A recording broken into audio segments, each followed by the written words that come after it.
لله وكفى والصلاة والسلام على عباده الذين اصطفى أما بعد.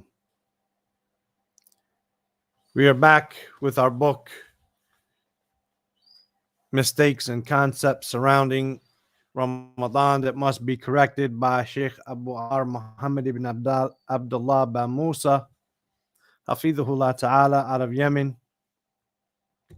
And we have reached the 17th question, which is Ma hukm tila'i as-sa'imi li riqihi.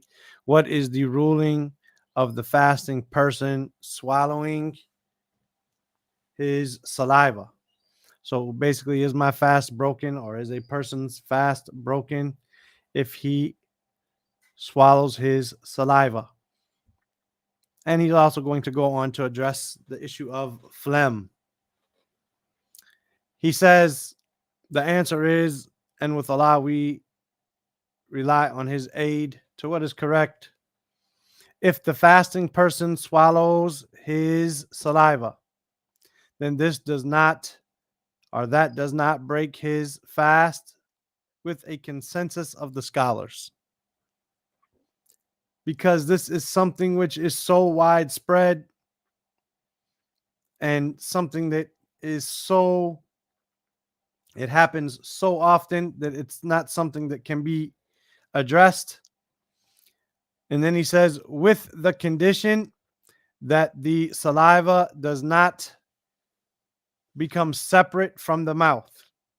It does not become separate from the mouth. It does not leave out of the mouth. So, for example, you might see someone, a little kid, playing with his spit. He puts it outside his lips, blows bubbles, and then takes it back in. This is outside of the mouth.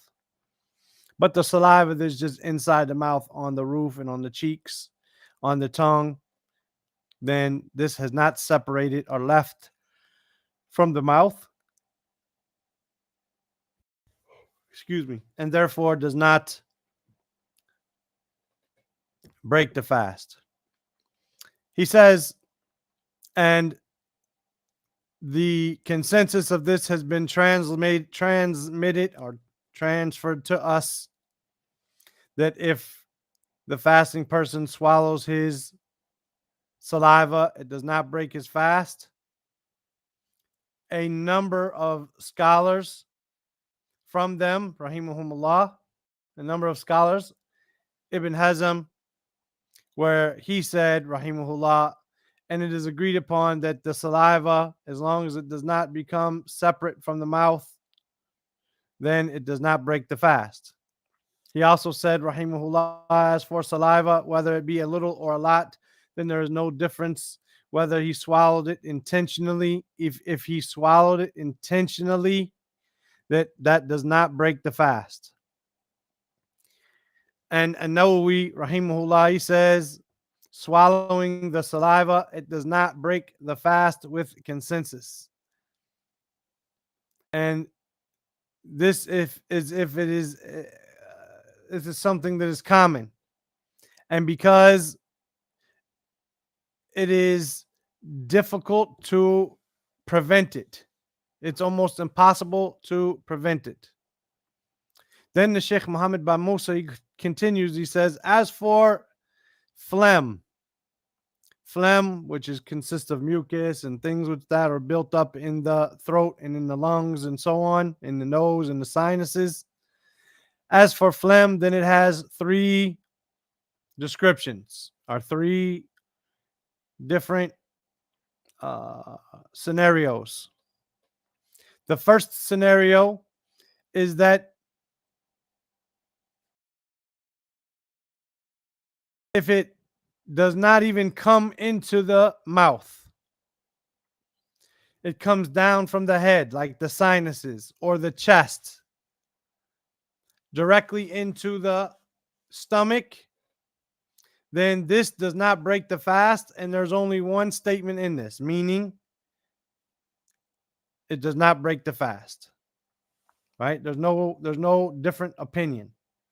If it just comes straight from the sinuses, straight from the chest, into the throat without entering into the mouth, then this does not break the fast. This is only one statement. There is no second statement regarding this scenario.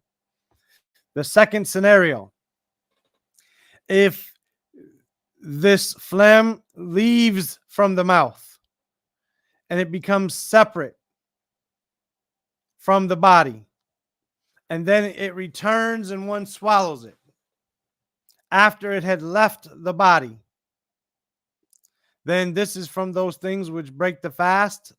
Qawlan wahidan. There's only one statement. There is no second statement. So if it were to be spit out and then re-swallowed or something like this, which is disgusting, then this would break the fast. And there's only one statement regarding that. No difference of opinion.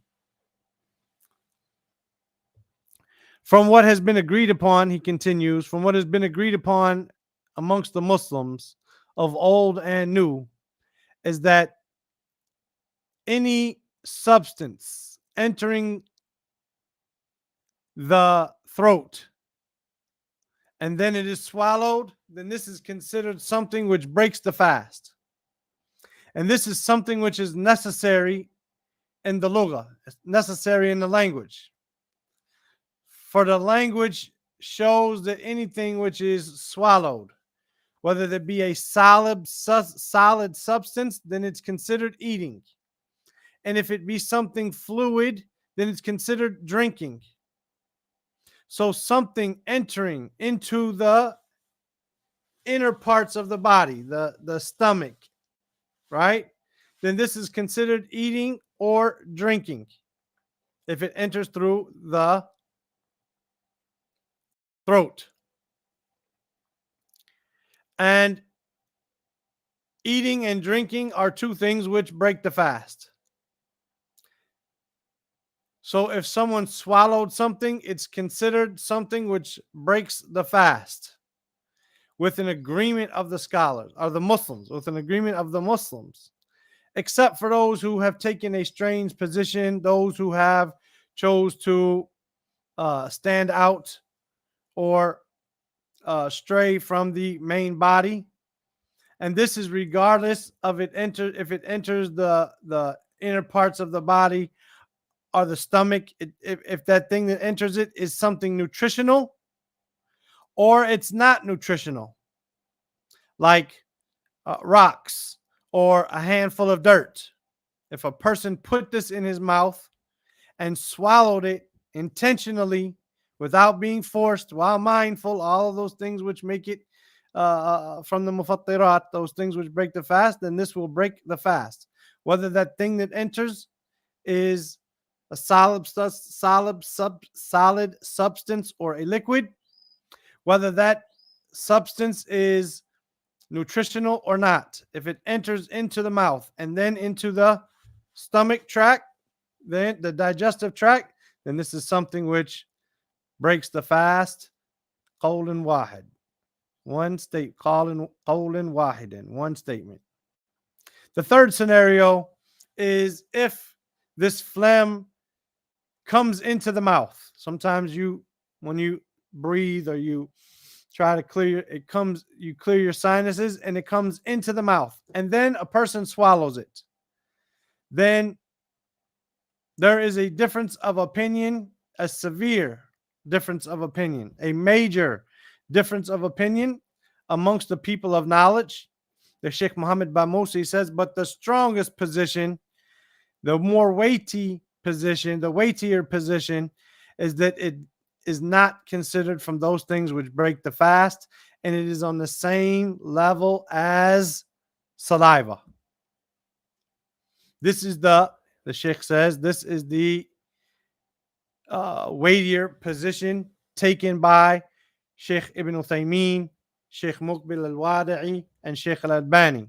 It is also the school of the Hanafis and the relied upon statement amongst the Malikis, and one narration from Imam Ahmed. May Allah have mercy on all of them. And he concludes this saying, and Allah knows best what is correct, and to him is the return and the final resting place. And may the salat and the salam be upon our Prophet Muhammad and upon his family and his companions. Inshallah ta'ala, tomorrow we'll come back with the 18th question and answer is what is the ruling on delaying the iftar, delaying breaking fast, and not hastening to do so? What is the ruling on that? Inshallah, we'll address that tomorrow at the same time, 4 p.m. Mecca time. Jazakumullah khairan. Share these videos with your friends and families. Share them on your in Facebook groups or WhatsApp groups you might belong to so that people can learn their religion. Barakallahu fikum. Subhanaka Allahumma bihamdika ashhadu an la ilaha illa anta astaghfiruka wa atubu ilayk.